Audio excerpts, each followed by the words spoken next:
It is the biggest protest ever happened in South Asia. South Asia में भी हमें कोई ऐसा नहीं मिलता। दो चीज़ें नोटिस कर रहा हूँ, एक तो आप इमोशनल काफ़ी हो रहे हैं, इनकी खुशी आपके चेहरे पे आ रही है। दूसरी बात, आपने रिसर्च काफ़ी किया है, इस प्रोटेस्ट पे भी किया है और जो कल्चर है दोनों स्टेट्स का उस पर भी किया है। करते क्या हैं बाय द वे? मैं BBA LLB फर्स्ट सेमेस्टर में हूँ। किसानों का संघर्ष 1 साल से चल रहा था, तो मैं इस बात से काफ़ी खुश हूँ कि मोदी सरकार ने उनकी बात सुनी।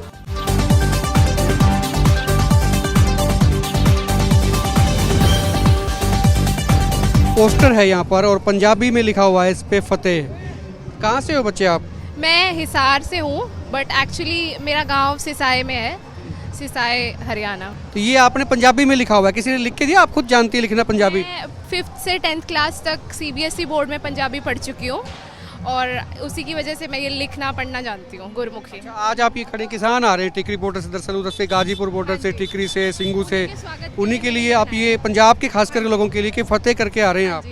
जी बिल्कुल, मुझे इस बात से बहुत खुशी है क्योंकि किसानों का संघर्ष 1 साल से चल रहा था, तो मैं इस बात से काफ़ी खुश हूँ कि मोदी सरकार ने उनकी बात सुनी और उनकी मांगें मान ली, जिस वजह से ये संघर्ष खत्म हुआ। इस चीज़ की खुशी है मुझे बहुत। मैं अंबर राणा हूँ, मेरा गांव सिसाई है और हम रहते हिसार के अंदर हैं।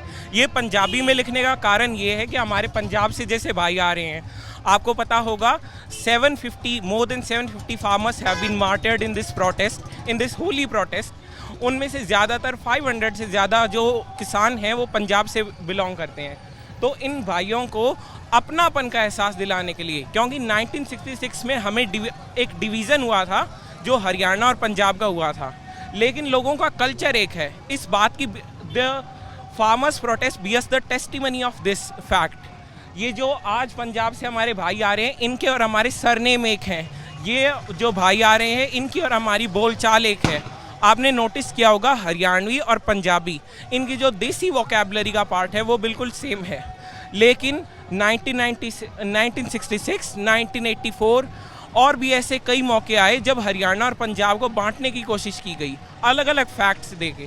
क्योंकि उन टाइमों में, वो आज से 30 साल 50 साल पुरानी बातें हैं, उन टाइमों के अंदर ना फेक न्यूज़ का सिस्टम था, ना यूट्यूब वगैरह सोशल मीडिया थी, तो एक आम आदमी के पास में आवाज़ रखने का एक ज़रिया नहीं था। इसको हम इंग्लिश के अंदर कहते हैं ऑरवेलियन टर्म। जो ये हमारी इन दोनों जो स्टेट्स है, इनके ऊपर एक्सपेरिमेंट की गई। इससे हमें ये पता लगता है कि इन दोनों स्टेट्स को बांटने की पुरानी कोशिश थी, लेकिन ये ऐसा हो नहीं पाया। अब वहाँ पर पंजाब के अंदर वेरियस सोशल मीडिया हैंडल्स पर आप जब जाओगे और आप जब सर्च करोगे, तो हम दोनों जो स्टेट हैं उनका प्यार इतना आता है। आज हम इनका थैंक यू करने लग रहे हैं, क्योंकि ऐसा प्रोटेस्ट मुझे तो आज से पहले कोई 100 साल तक भी ऐसा कोई भी प्रोटेस्ट नहीं दिखता। It is the biggest protest ever happened in south Asia. South Asia में भी हमें कोई ऐसा नहीं मिलता। दो चीज़ें नोटिस कर रहा हूँ, एक तो आप इमोशनल काफ़ी हो रहे हैं, इनकी खुशी आपके चेहरे पे आ रही है। दूसरी बात, आपने रिसर्च काफ़ी किया है, इस प्रोटेस्ट पे भी किया है और जो कल्चर है दोनों स्टेट्स का उस पर भी किया है। करते क्या हैं बाय द वे? मैं BBA LLB फर्स्ट सेमेस्टर में हूँ। मैं जिंदल ग्लोबल यूनिवर्सिटी से फर्स्ट सेमेस्टर में BBA LLB का सोनीपत में पढ़ता? हाँ जी। और मैंने बार बार ख्याल कैसे आया था कि आज मुझे जाना चाहिए, इस तरह की चीज़ें, स्लोगन लिख के जाने चाहिए, उनको पता लगे, उनका हौसला बढ़े, ये ख्याल कैसे आया? असल में मेरा हरियाणा और पंजाब के बारे में मैंने काफ़ी रिसर्च किया था। मैं इस पर रिसर्च पेपर भी लिखना चाहता हूँ। जब मैंने रिसर्च किया तब मेरे को पता लगा कि हमारी एक रूट्स हैं, और जब अगर ऐसी रूट्स हैं और ये ऐसा प्रोटेस्ट है, ऐसा आज से 50 साल बाद तक भी कोई नहीं होगा।